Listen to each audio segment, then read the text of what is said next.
नमस्कार. मार्गीमध्ये तुमच्या सगळ्यांचं स्वागत आहे. राज्यसेवा पूर्व परीक्षा आपली पार पडलेली आहे आणि आता जे आपले मेन्सची जी आपली ती तयारी सुरू झाली. तर त्याच्या अनुषंगाने आपण हा बुक लिस्टसाठीचा व्हिडिओ बनवतोय की मराठी, इंग्लिश आणि तुमचे 4ही जी-एस जे आहेत त्यासाठी हा आपला बुक लिस्टचा असणारा व्हिडिओ असणार आहे. आपण बघूया कोणकोणते हे मुद्दे आहेत त्यामध्ये. आपला पहिला जो पेपर आहे तो वर्णनात्मक ज्याला म्हटलेलं आहे भाषा. मराठी आणि इंग्लिश दोन्ही जे आहे ते 50-50 मार्काचा. तर आपल्याला माहिती आहे की 25 मार्काला एसे असेल, 15 मार्काला तुमचं अनुवाद किंवा ट्रान्सलेशन ज्याला म्हटलेलं आहे तो असेल आणि 1/3 सारांश आहे तो 10 गुणांना असेल. हे दोन्ही सेम प्रकारे आहे मराठी आणि इंग्लिशसाठी. आणि दुसरा पेपर जो आहे भाषेचा तो वस्तुनिष्ठ बहुपर्याय ज्याला ऑब्जेक्टिव्ह ज्याला म्हटलेलं आहे. त्यामध्ये तुमचं व्याकरणाचे जे तुमची स्किल्स आहेत ती चेक केले जातात. तर त्यासाठी महत्त्वाचे असणारे आपले सोर्सेस म्हणजे एकतर जे आहे ते व्याकरणासाठी म्हणलं तर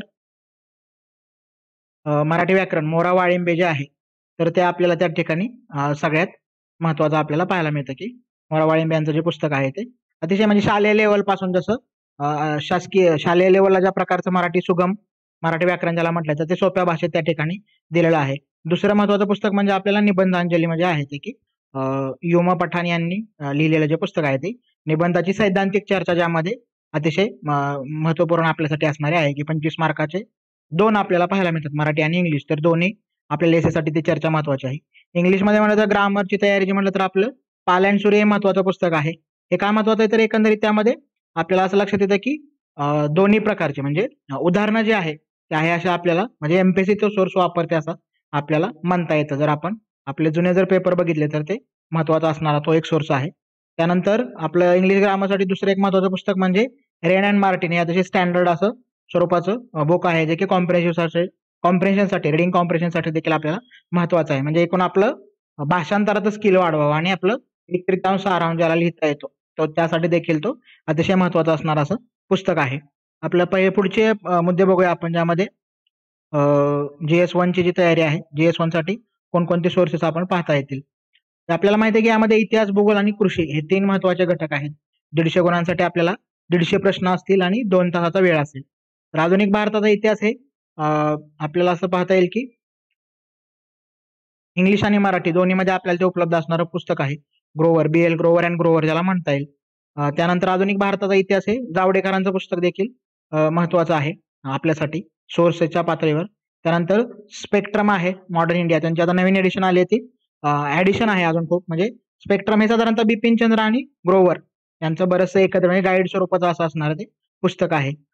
कोर सोर्सेस ज्याला म्हणता येईल ओरिजिनल तर मग ते बिपिन चंद्र यांची दोन्ही पुस्तकं आहेत की इंडिया स्ट्रगल फॉर इंडिपेंडन्स हे महत्वाचं एक आहे आणि इंडिया सिन्स इंडिपेंडन्स. आपल्याला माहिती आहे की जर आपण 2012-13 पासून जर आपण क्वेश्चन पेपरचं अनालिसिस केलं तर आपल्याला असं लक्षात येतं की महाराष्ट्रातले समाज सुधारक त्यानंतर पोस्ट इंडिपेंडन्स इंडिया आणि गांधी युग यावर आपल्याला 9 ते 10 प्रश्न इच प्रत्येक टॉपिकवर 9 ते 10 प्रश्न आपल्याला म्हणजे 60 पैकी साधारणतः 25 ते 3 प्रश्न आपल्याला या टॉपिकवरती विचारले जातात. त्यामुळे इंडिया सिन्स इंडिपेंडन्स हे अतिशय महत्वाचं असणारं पुस्तक आहे. जे की आपल्याला 9, 10, 8, 9 प्रश्न आपल्याला त्यातून सापडतात. त्यानंतर एनबीटीचं फ्रीडम स्ट्रगलचं पुस्तक आहे. त्यामध्ये फॅक्च्युअल डाटा आपल्याला बराचसा आपल्याला या ठिकाणी मिळू शकतो. त्यानंतर 11वीचं जे आपलं बालभारतीचं पुस्तक आहे, युवक भारती ज्याला म्हणता येईल ते. तर ते आपलं राज्य ह्याचं पाठ्यपुस्तक मंडळाचं. तर ते जुनं पुस्तक आत्ताच्या यामध्ये एन्शियंट मिडिव्हल आहे सगळं. जुन्या पुस्तकामध्ये आपल्याला महाराष्ट्रातील समाज सुधारक, संयुक्त महाराष्ट्राची चळवळ, त्यानंतर हैदराबाद मुक्तीसंग्राम असे जे सोर्सेस आहेत तर ते अतिशय उत्तम दर्जाचे आपल्याला जुनं जे आहे 2012ची जी आवृत्ती आहे 11वीच्या इतिहासाच्या पुस्तकाची तर ते आपल्याला या ठिकाणी महत्वाचे आहे. त्यानंतर आधुनिक महाराष्ट्राचा इतिहास हे गाठाळ आणि कटारे दोन्हीपैकी एक सोर्सेस आहे तो महत्वाचा आहे. कोणताही वापरला चालेल. कटारे बल्की आहे भरपूर त्यामध्ये आपल्याला डाटा असलेला आपल्याला पाहायला मिळतं. दुसरं आहे कथा स्वातंत्र्याची हे कुमार केतकर यांचं पुस्तक आहे. यामधून पण आपल्याला काही वेळेस प्रश्न काढलेले आपल्याला लक्षात येतात. तर ते देखील महत्वाचं असणारं पुस्तक आहे. शिवाय पोस्ट इंडिपेंडन्ससाठी 12वीची जी एनसीईआरटी आहे पॉल सायन्सची politics in India since independence म्हणजे साधारणतः स्वतंत्र पक्ष वगैरे ही जी चर्चा आहे किंवा नॉन अलाइनमेंट मुवमेंट किंवा इतर कोणतेही असतील ते म्हणजे इंदिरा गांधी यांच्या कालखंडातलं लाल बहादूर शास्त्री किंवा जो सुरुवातीचा पंचवार्षिक योजनांचा कालखंड आहे त्यामधले बरेचसे हिस्टॉरिकल डिटेल्स आहेत ते आपल्याला विचारले असं लक्षात येतं. या व्यतिरिक्त अतिरिक्त संदर्भावरून आपण वायसीएमचं जे मटेरियल आहे यशवंतराव चव्हाण मुक्त विद्यापीठाचं जे मटेरियल आहे बीएचं हिस्ट्रीचं तर ते देखील आपल्याला उपयोगी आहे. जॉग्राफीचे सोर्सेस आहेत ते आपल्याला दोन्ही म्हणजे इंग्लिश आणि मराठी असे पाहता येतील. मराठीचे सोर्स म्हटलं तर A.B. सौदी यांचं पुस्तक आहे महाराष्ट्राचा भूगोल आणि के खतीब हे केसाबर्ग पब्लिकेशन कडून असणार महाराष्ट्राचा भूगोल ही दोन्ही पुस्तकं आपल्याला उपयुक्त असणारे आहेत. शिवाय ऑक्सफर्डचा किंवा टीटीकेचा तुम्ही मॅप वापरला तर महत्वाचा ठरेल, जो की स्टँडर्ड ज्या प्रकारे मानला जातो टीटीके किंवा ऑक्सफर्डचा जो ॲटलास आहे तो. त्यानंतर मग आपल्या 11वी आणि 12वीच्या ज्या 4 एनसीईआरटी आहेत, म्हणजे 11वीच्या 2 आणि 12वीच्या 2, फिजिकल जिओग्राफी आणि फिजिकल एन्व्हायरमेंट आणि ह्युमन जिओग्राफी आणि इकॉनॉमी, पीपल अँड इकॉनॉमी जे आहे ते. तर ह्या 4 एनसीईआरटी आपल्याला अतिशय महत्वाच्या आहेत, जे की आपल्याला भारताचे विशेषतः जिओग्राफी समजून घेण्यासाठी मदत करतील. आणि महाराष्ट्रासाठी म्हणलं तर हे 2 पुस्तकं आपल्याला स्टँडर्ड रिसोर्स म्हणून वापरता येतील, सौदी आणि खतीब यांचं. याशिवाय जी.सी. लिऑंग यांचं पुस्तक आहे, ते देखील आपल्याला कन्सेप्च्युअल क्लॅरिटीसाठी महत्वाचं आहे. माजिद हुसेन यांचं देखील पुस्तक आहे, सविंदर सिंग फिजिकल जिओग्राफीसाठी महत्वाचे असणारे पुस्तक आहे. तर हे साधारणतः आपण सिलेबसच्या अनुषंगाने थोडेसे बघितले पाहिजेत, की अभ्यास करताना एक पुस्तक असं कव्हर टू कव्हर वाचू नका. तुम्ही टॉपिक बघा, म्हणजे समजा फॉरेस्ट हा जर मुद्दा सिलेबसमध्ये नमूद असेल तर मग फिजिकल जिओग्राफीमध्ये ते कुठं प्लेस होतं, त्या 11वीच्या पुस्तकात बघा, ते खतीबमध्ये बघा, सौदीमध्ये बघा, माजिद हुसेनमध्ये बघा. म्हणजे एक संकल्पना आपली क्लिअर झाली पाहिजे, की फॉरेस्ट तुम्ही समजा एनसीईआरटी मध्ये वाचलं, बालभारतीतनं वाचलं आणि त्यानंतर खतीब किंवा सौदीमधून वाचलं, तर तुमचं ते 3-4 वेळा ते रिवाइज होतं बेसिक जे आहे ते. त्यामुळे असं पुस्तक कव्हर टू कव्हर वाचताना काय होतं आपलं, की साधारणतः सुरुवात आपली कुठेतरी आकाशगंगेपासून झालेली असते, शेवट कुठेतरी इकॉनॉमिक जिओग्राफीमध्ये होतो. म्हणजे पॉप्युलेशन वाचेपर्यंत आपलं पहिलं सगळं स्पेस आणि पौर्णिमा, अमावस्या ह्याचा सेन्स आपला सगळं विसरून जातो. त्यामुळं टॉपिक वाईज थोडासा अभ्यास करायची सवय लावली पाहिजे आपण, की समजा फॉरेस्टची आहे तर मग फॉरेस्ट सगळ्या टॉपिक मग सगळ्या सोर्सेस मधून एकदा वाचलं. मृदा प्रकार आहे तर मृदेचं सुरुवात आपण केली की बालभारतीपासून वाचली आणि अगदी खतीब आणि सौदी मधून पण वाचली. त्यामुळे टॉपिक वाईज थोडासा अभ्यास केला म्हणजे कन्सेप्च्युअल क्लॅरिटी आपली पटकन होते, की एकच पुस्तक कव्हर टू कव्हर वाचण्याची सवय, म्हणजे अभ्यासाच्या पद्धतीविषयी मी तुम्हाला बोलतोय. पुढचं जे आहे ते ऍग्रिकल्चरचे आपले काही सोर्सेस आहेत, ज्यामध्ये एन्व्हायरमेंट आणि ऍग्रिकल्चरचे आपल्याला प्रश्न विचारेल, किंवा अंतराळ तंत्रज्ञान आणि रिमोट सेन्सिंग, जो की ऍडिशनल सिलेबस आहे या 2 वर्षात जो नवीन सिलेबस आलाय. एन्व्हायरमेंट मध्ये युजीसीचं बुक चांगलं आहे, भरोच्याचं जे आहे ते महत्वाचं आहे. शिवाय आपली मिनिस्ट्रीची वेबसाईट ह्या ज्या न्यूज आहेत पीआयबीच्या, त्या बऱ्याचशा आपल्याला दोन्ही म्हणजे इंग्लिशमध्ये मिळतात आणि मराठीतही मिळतात. तिथेच ऑप्शन असतात, तिथे लँग्वेजचे म्हणून वेगवेगळे ऑप्शन असतात, तर ते तुम्हाला दोन्ही सोर्सेसमध्ये आपल्याला पाहायला मिळतील. शिवाय डाऊन टू अर्थ सारखे मॅगझिन आहेत, किंवा भवताल मराठीमध्ये असणारं मॅगझिन आहे. शिवाय वेगवेगळे रिपोर्ट्स असतात जे वेगवेगळे हे केले जातात, तर त्याची आपण वेबसाईटवरून आपण त्याची माहिती घेऊ शकतो. प्रॅक्टिकल वर्क इन जिओग्राफी हे रिमोट सेन्सिंगसाठी महत्वाचं असणारं पुस्तक आहे, 11वीच्या एनसीईआरटी मध्ये जे दिलेलं आहे ते. शिवाय इस्रोची वेबसाईट आहे, इंटरनेट सोर्सेस मग त्या टॉपिक निहाय तुम्ही गोष्टी करू शकता, म्हणजे कॅमेरा किंवा लेन्स अशा बेसिक गोष्टी पण आपल्याला त्यामध्ये विचारलेले लक्षात येतात, आपण क्वेश्चन पेपर बघितले तर. ऍग्रीचे म्हणलं तर मग रेड्डी आणि रेड्डी हे महत्वाचं पुस्तक आहे. शिवाय कात्यांचे दोन्ही व्हॉल्यूम जे आहेत ते fundamentals of geography, Arun Katyan जे आहे ते, की सॉइल सायन्स आहे आणि इकॉलॉजी ज्याला म्हटलेलं आहे, तर ती दोन्ही पुस्तकं आपल्याला महत्वाची आहे. शिवाय ऍग्रिकल्चर सायन्स अँड टेक्नॉलॉजी हे स्टेट बोर्डची जी पुस्तकं आहेत, महाराष्ट्र राज्य पाठ्यपुस्तक मंडळाची, तर ते देखील महत्वाचे असे सोर्सेस आहेत. आणि मुक्त विद्यापीठाचं अतिरिक्त मटेरियल म्हणलं तर मग कृषी पदवी पुस्तिका जी आहे, तर ते आपल्याला ऍग्रिकल्चरच्या म्हणजे कृषीवरच्या प्रश्नांसाठी उपयोगी ठरू शकते. आता पुढच्या पेपरचे सोर्सेस आपण बघूया. सामान्य अध्ययन 2 जो आहे तो, त्यामध्ये एम लक्ष्मीकांत यांचं पुस्तक, दोन्ही पुस्तकं महत्वाची आहेत. विशेषतः दुसरं हे आहे ते आपल्याला सेकंड पार्ट जो आहे पॉलिटीचा, त्यामधले आपली बेसिक ऍडमिनिस्ट्रेशन मधले ज्या डिटेल्स आहे त्यासाठी महत्वाचं आहे. आणि एम लक्ष्मी इंडियन पॉलिटीचं ते अतिशय महत्वाचं असणारं, प्रीला पण तुम्ही ते वापरलं असेल. हे दोन्ही मराठीमध्ये उपलब्ध आहे. शिवाय पॉलिटिक्स इन इंडिया हा दोन्हीकडे सोर्स म्हणून वापरता येईल, की आपल्याला आपण हिस्ट्रीमध्ये पहिल्या जीएस पेपर 1 मध्ये पण हा आपण सोर्स म्हणून पाहिलेला होता, 12ची एनसीईआरटी. आवर कॉन्स्टिट्यूशन आणि आवर पार्लमेंट ह्यातलं जे दोन्ही पुस्तक आपल्याला मराठीमध्ये या ठिकाणी पाहायला मिळतात. आपली संसद आणि आपली संसद जी आहे आणि आपले संविधान, दोन्ही पुस्तक आपल्याला आहेत सुभाष कश्यप यांची. शिवाय इंडियन कॉन्स्टिट्यूशन डी बसो हे रेफरन्स बुक म्हणून वापरलं चालेल, की म्हणजे आपलं बेसिक एकदा वाचून झालं लक्ष्मीकांत आणि सुभाष कश्यप, त्यानंतर डी बसो तुम्ही वाचू शकता. मराठीत मध्ये म्हणलं तर महाराष्ट्र शासन आणि राजकारण, राज्य पद्धती, विमा वाचळ आणि मूळ कायदे, बेअर ऍक्ट ज्याला म्हणता येईल, बेअर ऍक्ट जे आहे ते, म्हणजे विशेषतः इंग्लिश मिडियम मध्ये जे लोक तयारी करणार आहेत त्यांनी थेट बेअर ऍक्ट वाचले तरी चालतील, कारण त्यातले जे सर्व सुरुवातीचे इंट्रोडक्शन असतील, कायद्याची नावं असतील, तर ते जे वेगवेगळे कलम सुरुवातीचे आहेत किंवा उपकलम आहेत ते आपल्याला थेट विचारलेलं लक्षात येतं, कुठं GS2 पार्ट 2 मध्ये जो आहे तो. शिवाय पंचायत राज हे एनबीटीचं एक पुस्तक आहे, ते देखील महत्वाचं आहे. पंचायत राज हे इंग्लिशमध्ये सोर्स जो आहे तो महत्वाचा आहे. शिवाय योजना आहे, नोव्हेंबर 2021चा पंचायत राजचा इश्यू आहे, तो एकदा डिटेल बघितला. संविधान नावाची सिरीज आहे संसद टीव्हीवर आता ही झालेली.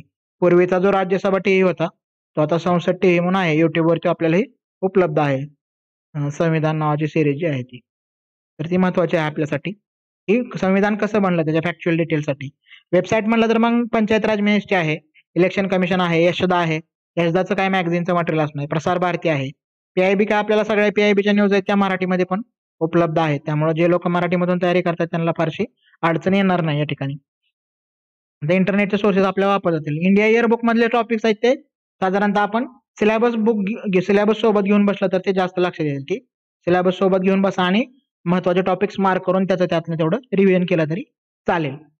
GS3चं जे मटेरियल आहे ते बरेच आपल्याला एका पुस्तकात फारसं सापडत नाही, ज्या प्रकारे आपल्याला हिस्ट्री जिओग्राफी सापडतील किंवा पॉल सायन्सचं. मग ते आपल्याला थोडंसं इंटरनेटचा जास्त वापर करावा लागेल तिसऱ्या पेपरसाठी. NBTचं पुस्तक आहे ते चांगलं आहे, मी सुरुवातीला म्हणून बेसिक जे आपले फंड क्लिअर होण्यासाठी तर मानवाधिकार म्हणून पुस्तक आहे. इंडिया इयरबुक मध्ये तुम्ही हेल्थचे टॉपिक वाचले, हेल्थ, त्यानंतर एज्युकेशन आहे, ते पण महत्वाचं आहे. एज्युकेशन जो आहे तो म्हणजे आपल्याला पण ते एकूण म्हणलं तर 75 मध्ये समजा HRAचा टॉपिक आहे तर त्यातले 20 पेक्षा जास्त प्रश्न हे एज्युकेशन वरती येतात. ते 2 टॉपिक आहे, शिक्षण आणि व्यावसायिक शिक्षण आपल्या सिलेबस मध्ये आहे ते. पॉप्युलेशन पॉलिसी महत्वाची आहे. 2011चा जो डाटा आहे त्याची समरी आपल्याला वेबसाईट मध्ये पाहायला मिळते. 2011चा जो सेन्सस आहे त्याची समरी आपल्याला पाहायला मिळते. तर ती समरी एकदा वाचून घेतली. महाराष्ट्राचं साधारणतः एज्युकेशनल पॉलिसी आहे रिसेंटली आलेली, TSR सुब्रमण्यम आणि त्यांच्या कार्यगटाने हे केलेली जे आहे ती. त्यानंतर ती कस्तुरी रंगन कमिटी त्यावर नेमलेली होती. जनगणनाची माहिती त्याला म्हटलेलं आहे. भारतातील सामाजिक समस्या आणि मुद्दे हे रामचंद्र गुहांचं पुस्तक पॉप्युलेशन विषयक डिटेलसाठी महत्वाचं आहे, ह्युमन राईट्स आणि ह्युमन रिसोर्स डेव्हलपमेंटसाठीचं.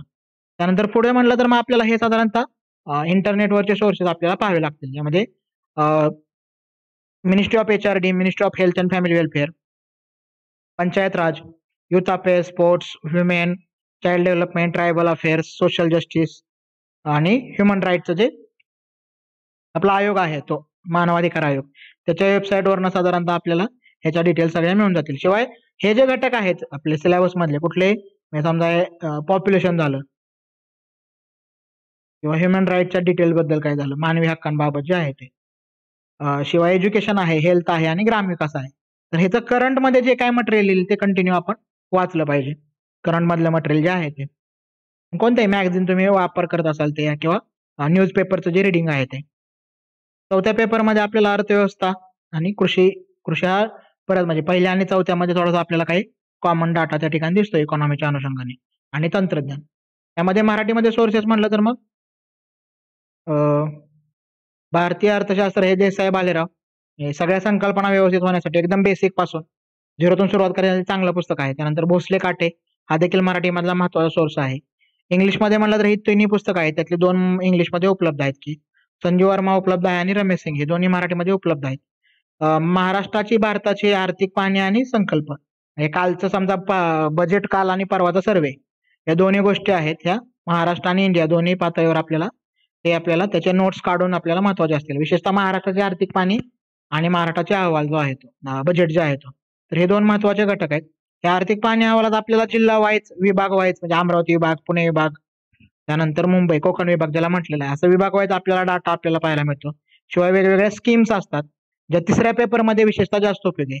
आणि ह्यातला आर्थिक पाहणीतला जो पॉप्युलेशन विषयक जो डाटा आहे, साक्षरता असेल, सेक्स रेशो असेल, चाइल्ड सेक्स रेशो असेल, त्यानंतर तुमचे रुरल आणि अर्बन मधली लिटरसी रेट जो असेल, त्यानंतर लोकसंख्येची घनता असेल, हा सगळा डाटा HRD साठी उपयुक्त आहे. त्यामुळे महाराष्ट्राचा या आर्थिक पाहणी हा अतिशय महत्वाचा असणारा मुद्दा आहे. त्यानंतर ह्याच्याशी रिलेटेड इव्हेंट म्हणजे इकॉनॉमिक्सचं करंट जे आहे ते, आणि ह्या 3 वेबसाईट ज्या आहेत त्या की PIB मध्ये म्हणलं तर ministry of finance, ministry of corporate affairs आणि कॉमर्स अँड इंडस्ट्री, हे आपल्याला महत्वाचे आहेत. कृषी अर्थव्यवस्थेमध्ये म्हणलं तर मग तुमचे पंचवार्षिक योजनातले ज्या तरतुदी आहेत त्या महत्वाच्या माहित पाहिजे. आणि यशवंतराव चव्हाण मुक्त विद्यापीठाची जे आपण ऍग्रीसाठी पण पाहिलेली होती सुरुवातीला जे आहे ते, यशवंतराव चव्हाण मुक्त विद्यापीठाची पहिल्या पेपरमध्ये बघितली होती, तर ते महत्वाचे आहे. Ministry of science technology, science टेकसाठी जे आहे ते TMS टाटा मॅग्रा-हिलचं पब्लिकेशनचं पुस्तक चांगलं आहे. आणि मग सिलेबस बघून ते थोडंसं इंटरनेट तुम्ही एक्सपर्ट केलं तरी चालेल. बायोटेक्नॉलॉजीसाठी आपल्याला 11वी-12वी स्टेट बोर्डचं सिलेक्टेड टॉपिक्स आणि 12वीची NCERT बायोची, त्याच्यामधल्या आपल्याला डिटेल थोड्याशा उपयोगी पडतील. शिवाय इस्रो आणि DRDO सारख्या ज्या वेबसाईट आहेत तर त्यांचा देखील डाटा आपल्याला त्याच्या वेबसाईट ज्या आहेत त्या आपल्यासाठी उपयोगी असतील. तर ही साधारणतः आपली MPSC मेन्सच्या अनुषंगाने 4 GS आणि आपले मराठी, इंग्लिश, ऑब्जेक्टिव्ह, सब्जेक्टिव्ह यासाठी आवश्यक असणारी ही बुक लिस्ट होती. या व्यतिरिक्त काही क्वेरीज असतील तर आपला इथे नंबर आहे, त्यावर तुम्ही कॉन्टॅक्ट केला तरी चालेल. मी थांबतो. धन्यवाद.